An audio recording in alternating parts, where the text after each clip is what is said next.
कर्मों का लेखा जोखा एक औरत बहुत ही धार्मिक प्रवृत्ति की थी। वो औरत ब्राह्मणों को भोजन कराती और दान दक्षिणा भी देती थी। भजन सिमरन व सेवा भी करती थी। किसी को कभी भी गलत नहीं बोलती थी।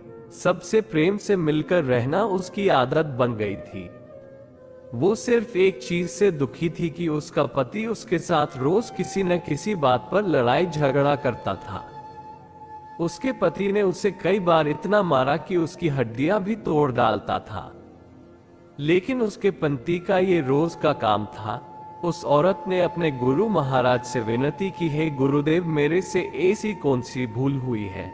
मैं सत्संग में भी जाती हूँ, सेवा भी करती हूँ, भजन सिमरन भी आपके कहे अनुसार करती हूँ, लेकिन मेरा पति मुझे रोज मारता है। मैं क्या करूं? गुरु महाराज ने कहा, क्या वो तुझे रोटी देता है? उस औरत ने कहा, हाँ जी, रोटी तो देता है। गुरु महाराज ने कहा, फिर ठीक का है, कोई बात नहीं। उस औरत ने सोचा कि अब शायद गुरु जी की कोई दया हो जाए और वो मुझको मारना पीटना छोड़ दे, परंतु ऐसा कुछ नहीं हुआ। उसकी तो आदत ही बन गई थी रोज अपनी पत्नी की पिटाई करना। समय के साथ कुछ महीने और निकल गए। उस औरत ने फिर से महाराज से कहा कि मेरा पति मुझे रोज मारता पीटता है, मेरा कसूर क्या है? गुरु महाराज ने फिर कहा, क्या वो तुम्हें रोटी देता है? उस महिला ने कहा, हाँ जी देता है। महाराज जी ने कहा, फिर ठीक है, तुम अपने घर जाओ। महिला बहुत निराश हुई कि महाराज ने कहा ठीक है। उसके कुछ समझ नहीं आ रहा था। वो घर आ गई, लेकिन उसके पति का स्वभाव वैसे का वैसा रहा, रोज उसका लड़ाई झगड़ा करना। अब वो औरत पहले से ज्यादा तंग आ गई थी।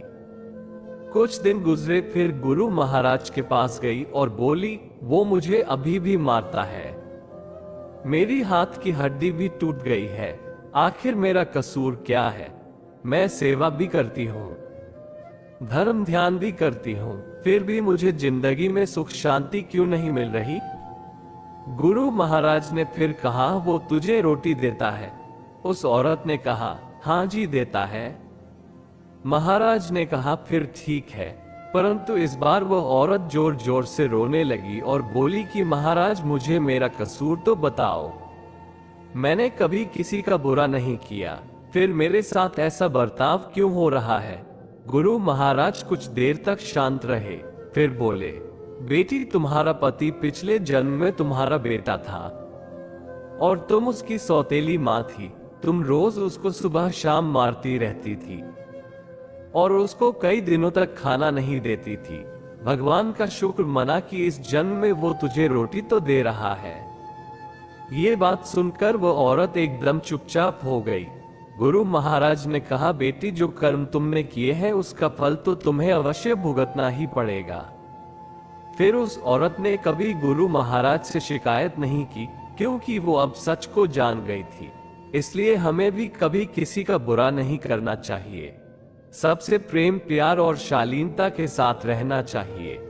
हमारी जिंदगी में जो कुछ भी हो रहा है वो सब हमारे कर्मों का लेखा जोखा है, जिसका हिसाब किताब तो हमें चुकाना ही पड़ेगा।